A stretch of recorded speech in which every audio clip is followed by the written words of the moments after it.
শেখ হাসিনা আমরা কি রত্ন হারিয়ে ফেলেছি। আমরা রত্ন যে হারাইছি এটা আমরা কোনো বুঝতে পারতেছি, আগে কিন্তু আমরা বুঝতে পারিনি। কারণ তিনি যখন ক্ষমতা ছিলেন তখন কিন্তু আমরা অনুভব করতে পারিনি যে আমরা কোন রত্ন হারাইছি। এখন কিন্তু আমরা ঠিকই বুঝতে পারছি যে আমরা রত্ন একটা হারাই ফেলাইছি।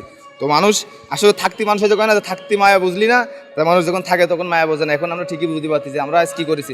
আমরা আমাদের যেটা ইচ্ছা ছিল, সাধারণ শিক্ষার্থীরা আজ যদি আন্দোলনে ডাকে, ওই নাসির পাটোয়ারির মতো লোক ওই স্বাধীন ডাকুক দিনই 500 জন শিক্ষার্থী এক কাছে করতে পারবে না। কারণ সাধারণ শিক্ষার্থীরা বুঝে গেছে যে এই জুলাই আগস্ট বিক্রি করে এরা নিজেদেরাই মতোই করে নিয়েছে, সাধারণ মানুষের যাতে কিছু হয়নি। কারণ এদের দাবি ছিল একটা চাকরি, কোটা আন্দোলনের পিছনে চাকরি ছিল একটা দাবি, একটা চাকরি। কিন্তু এরা লাস্টে মন্ত্রিত্ব হয়েছে, এমপি সংসদ ভবনে গেছে। আছে সংসদ ভবনের মতো একটা পবিত্র স্থান, এইখানে যায় ওরা কি মনে হয়, ওর ব্যাপার আছে দেখে মনে হয় যারা সংসদ ভবনের ভিতরে আছে ওরা কোনো নাটক মঞ্চে আছে, ওরা মনে হয় এটা মনে করে এটা হলো জাতীয় সংসদ, এটা ভুলে গেলে চলবে না, এটা পবিত্র স্থান, এখানে কোনো নাটক মঞ্চ না। এখানে না, এখানে আমরা হলে 7 টাকা ইনকাম করে খাই, বুঝছেন, গার রক্ত ঝাঁকিয়ে খাই। আমরা সত্যকে তুলে ধরার চেষ্টা করি।